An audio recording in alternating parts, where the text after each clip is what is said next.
Peoples of the worldwide federated internet. What's good?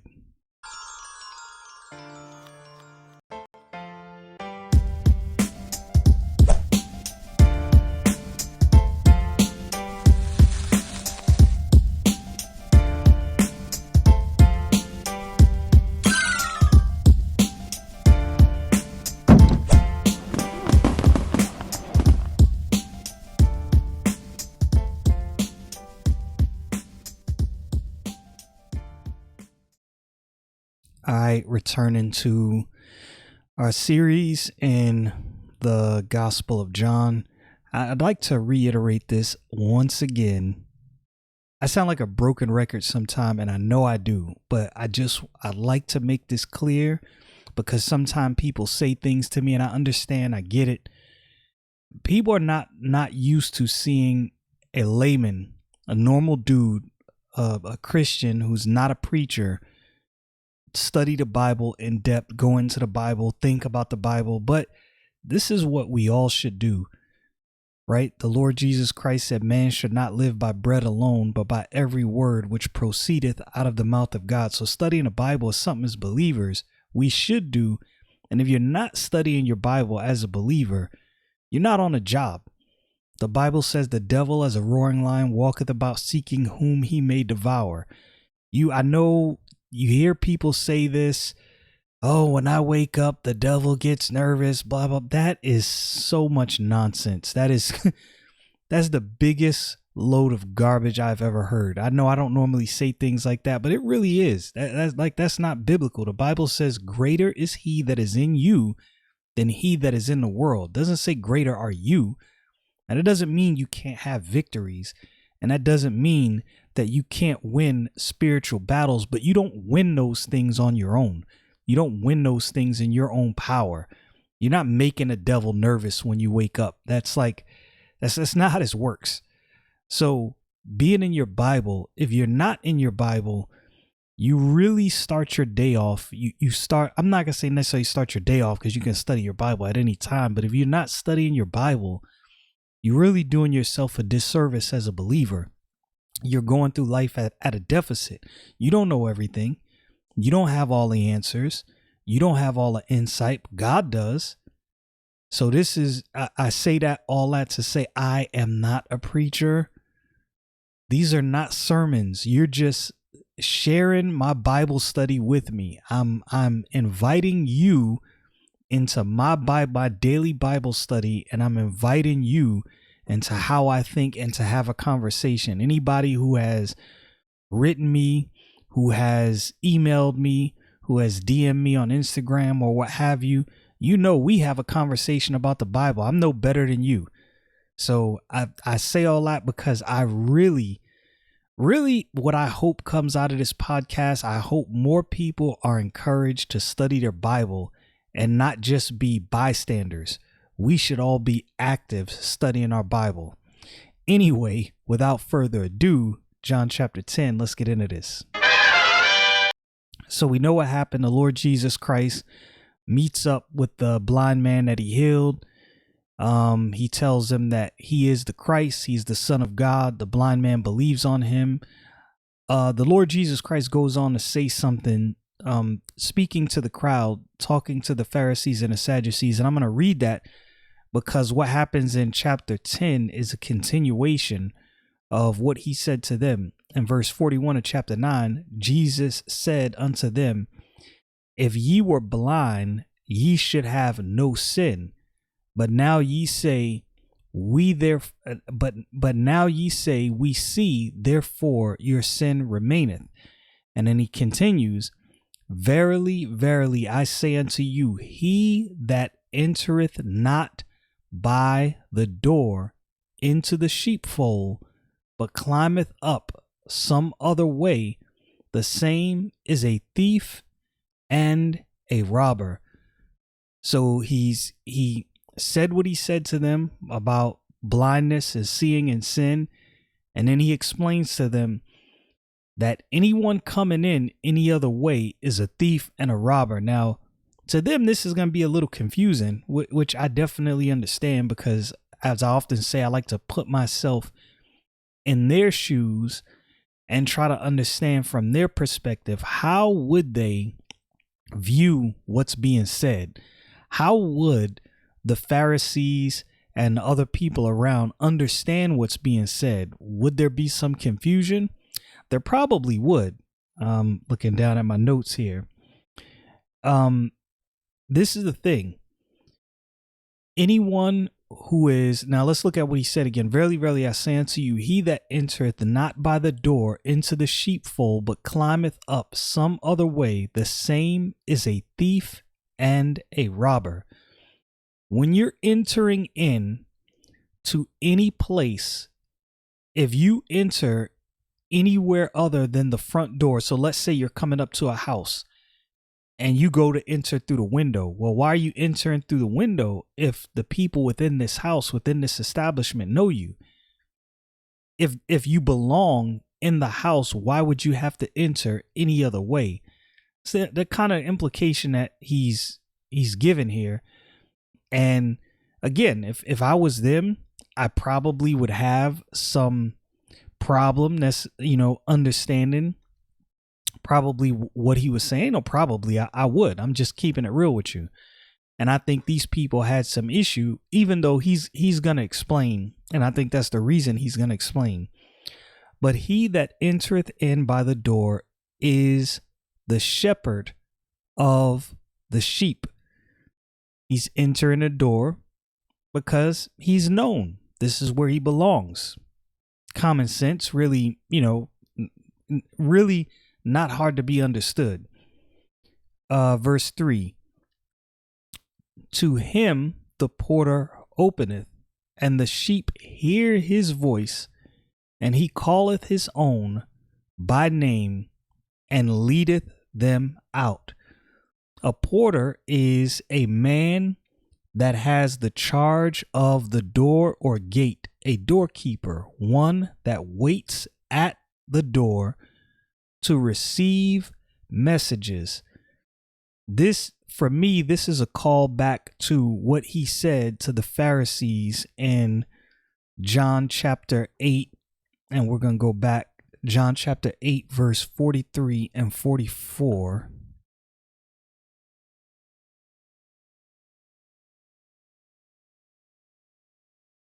All right. So he said, why do ye not understand my speech? Even because ye cannot hear my word. Ye are of your father, the devil, and the lust of your father ye will do. He was a murderer from the beginning, and abode not in the truth, because there is no truth in him. When he speaketh a lie, he speaketh of his own, for he is a liar and the father of it. He told them right there, this is the reason why you can't understand the things I'm saying to you. You are of your father, the devil, and the lust of your father you will do. They don't understand what he's saying. He's speaking words is going in one ear and out the other, and it's because who they serve. And he's gonna explain what he's saying. And this, to me, when I see the Lord Jesus Christ doing things like this, to me, this is an act of mercy. He doesn't have to explain and expound these things to them. They have the scripture. Remember what was said to the rich man when him and Lazarus died, and the rich man lift up his eyes, being in torment and flames. And he was asking about his brothers who were still alive. And he was told they have Moses and the prophets. Let them hear them. So these people have, you talking about Sadducees and Pharisees and religious leaders and high priests. They have the Old Testament. They have all these words. They have the sayings. They're in their Bible. They've memorized scripture. So the Lord Jesus Christ really is being merciful to them and going on further and explaining and expounding upon what he's saying.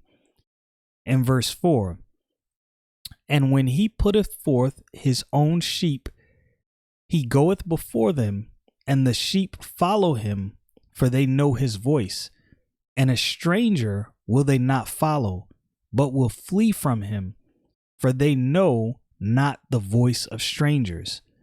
And then he's going to explain in verse 6, this parable spake Jesus unto them, or we're being explained this in verse 6. This parable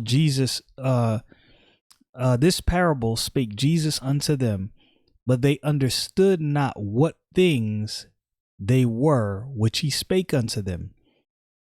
Then Jesus said unto them again, verily, verily, I say unto you, I am the door of the sheep.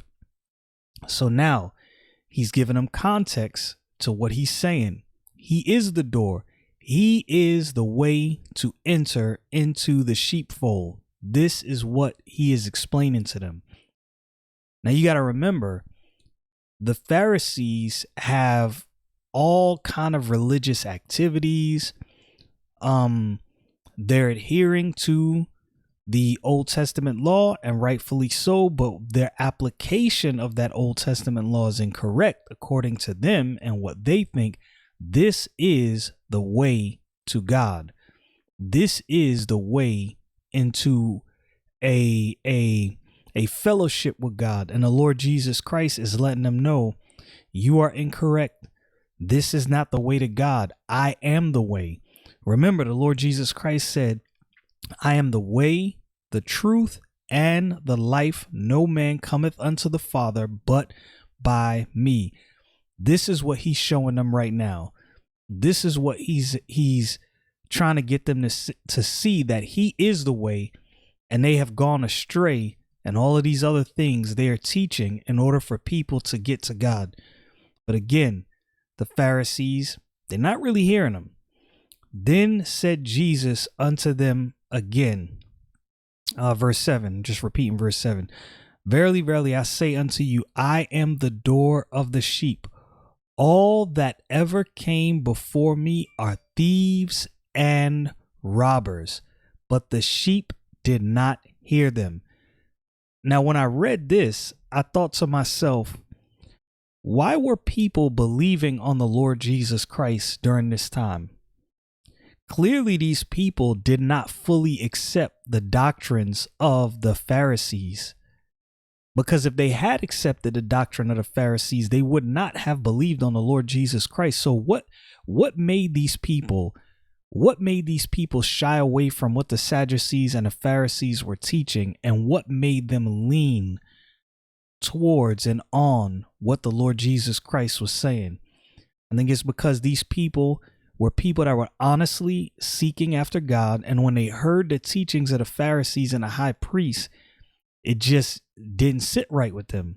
Something about what the high priests and the Pharisees were teaching was foreign, and they knew it. And so they weren't rocking with that. When the Lord Jesus Christ came along, the sheep hear his voice and they know it. They knew, this is something about what he's saying right here. Yeah, this is correct. This is truly what the scripture is talking about. They knew deep down inside, the word of God got to them, and they knew, yeah, this is the truth. Whatever the Pharisees are telling us is not it. And what this man is bringing to us, this is it. Verse 9, I am the door. By me, if any man enter in, he shall be saved, and shall go in and out and find pasture. This is the way in. This is the way you get to God. This is what he is trying to express to them. That Greek word right there for door is thura. And the meaning is apparently a primary word. Compare door, a portal or entrance, the opening or closure, literally or figuratively, door or gate. This is the way. The Lord Jesus Christ is letting them know he is the way. That's a heavy statement that he's making to them. Verse 10, the thief cometh not but for to steal and to kill and to destroy. I am come that they might have life, and that they might have it more abundantly. That word right there, abundantly, the Greek word is Perseos, and it means in the sense of beyond, superabundant in quantity, or superior in quality, by implication, excessive, exceeding, abundantly, above, more abundantly, advantage, exceedingly, very highly, beyond measure, more superfluous, vehement. When I read that, I thought about the world's religions, and I know there's this propensity. A lot of believers do this. They're like, we all have the truth and everybody has their way, and it's all the same and we're all headed to the same place. And I don't say this to be rude. I know sometimes when people hear Christians say this, they think, you're just being rude. You're not being tolerant. I'm not going to be tolerant just for the sake of being tolerant if what's being said is not true. If the Lord Jesus Christ said, I am the way, the truth, and the life, no man cometh unto the Father but by me. That means that there is only one way to get to God. There's not two ways. There's not three ways. We're not all right. We're not all headed to the same direction. That is not true. Biblically, that's just not true. I would love to say that if it was, but it's not. But when I read that verse 10, and I thought about the Lord Jesus Christ giving life abundantly, I thought about the world's religions, and I thought about what they offer. Most times religions offer rules, regulations, guidelines, do this, don't do this, do this, don't do that. Don't get me wrong. The Bible has instructions. It instructs us on how to lead our lives. But really what the Lord Jesus Christ has brought is something completely different than what these other world religions offer. The Lord Jesus Christ mends the relationship between man and God. He makes the relationship between us and God what it was intended to be, thus giving us true life. And I thought about that in comparison to the other world religions, rules, regulations, do this, do that. Maybe you'll get to God if you do this right. Maybe you'll get to God if you do that right. I know I'm with God because I am in the Lord Jesus Christ. I've believed on him. The Bible says, for God so loved the world, he gave his only begotten son, that whosoever believeth in him should not perish, but have everlasting life. I have life. No question about it. I didn't have to do anything for it. The Lord Jesus Christ provided the way, and all I had to do was believe on him. That is completely different than what the world religions offer. Completely different in every single way. And I'm so thankful to God, as I always say, that I believe the gospel. Y'all know what it is. Stay frosty, people.